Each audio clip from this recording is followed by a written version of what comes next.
ఈరోజు మనం మాట్లాడబోయే అంశం ప్రపంచ రాజకీయాల్లో చాలా సెన్సిటివ్గా, చాలా కీలకంగా ఉన్న విషయం. పలు దశాబ్దాలుగా యుద్ధం, రక్తపాతం, నిరసనలతో నిండిపోయిన మధ్యప్రాచ్యంలో ఒక్క రోజులో ఒక కొత్త దేశం పుట్టుకొస్తే ఎలా ఉంటుంది? ఆ దేశానికి పాలస్తీనా అనే పేరుంటే ప్రపంచ రాజకీయాలు ఏ దిశలో తిరుగుతాయి? నిజంగానే శాంతి వస్తుందా, లేక కొత్త సంక్షోభాలు మొదలవుతాయా? ఇదే ప్రశ్న ఇప్పుడు యునైటెడ్ నేషన్స్ నుంచి ప్రతి అంతర్జాతీయ వేదికలోనూ హాట్ టాపిక్గా మారింది.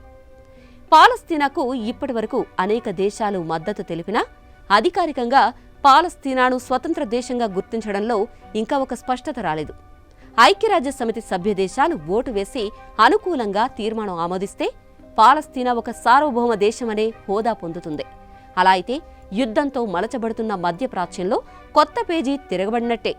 అంతర్జాతీయ వేదికల్లో ఇజ్రాయెల్పై చట్టబద్ధంగా ప్రశ్నించే హక్కు, ఇతర దేశాలతో ఒప్పందాలు చేసుకునే హక్కు, సరిహద్దులపై తమ వాదనను బలంగా నిలబెట్టుకునే అవకాశం పాలస్తీనాకొస్తాయి. కానీ ఇక్కడ ఇంకో ప్రశ్న ఏంటంటే, పాలస్తీనాకు ఒక సార్వభౌమ దేశమనే హోదా వస్తే దాన్ని పాలించేదెవరు? ఇప్పటివరకు వెస్ట్ బ్యాంక్లో మహ్మద్ అబ్బాస్ నేతృత్వంలోని పాలస్తీనా అథారిటీ, గాజాలో హమాస్ అనే గ్రూప్ వేర్వేరుగా ఆధిపత్యం చెలాయిస్తున్నాయి. ఇవి రెండు ఒకే ప్రభుత్వంగా పనిచేయకపోవడం వల్లే పాలస్తీనా భవిష్యత్తు మరింత క్లిష్టంగా మారుతోంది.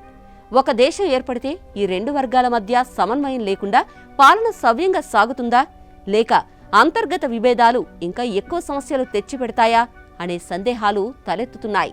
అంతేకాదు, ఇజ్రాయెల్ ఇప్పటికే కొన్ని ప్రాంతాలపై కట్టుబడి ఉండడం, భద్రతా కారణాలను చూపించడం వలన నిజమైన స్వతంత్రం ఎంతవరకు సాధ్యమవుతుందో అన్న అనుమానాలు మిగిలే ఉన్నాయి. అమెరికా, యూరప్ వంటి శక్తివంతమైన దేశాలు ఏ వైపు నిలుస్తాయో అనేది కూడా ఈ సమీకరణంలో పెద్ద అంశం. మొత్తంగా చూస్తే పాలస్తీనాను స్వతంత్ర దేశంగా గుర్తించడం ఒక పెద్ద చారిత్రక నిర్ణయం అవుతుంది. కానీ ఆ నిర్ణయం వాస్తవంలో శాంతి తీసుకువస్తుందా, లేక కొత్త ఉద్రిక్తతలకు దారితీస్తుందా అనేది పాలస్తీనా నేతల ఐక్యత, అంతర్జాతీయ రాజకీయాల దిశ, ఇజ్రాయెల్ స్పందన అన్నీ కలిపి నిర్ణయిస్తాయి. అయితే ఒక్క విషయం మాత్రం ఖాయం. ఒక దేశం పుట్టడం అంటే కేవలం మ్యాప్లో కొత్త గీతలు గీయడం కాదు. కోట్ల మందికి కొత్త ఆశ, కొత్త భవిష్యత్తు అని చరిత్ర చెప్తుంది. కానీ ఆ ఆశ నిజమవ్వాలంటే పాలస్తీనా నేతలు ఒకే స్వరంగా మాట్లాడాలి. ప్రపంచం ఒకే దిశగా ఆలోచించాలి. ఇజ్రాయెల్ కూడా ఒక పరిష్కారం వైపు అడుగు వేయాలి. లేదంటే ఈ కల మరో తరం వరకు వాయిదా పడిపోతుంది.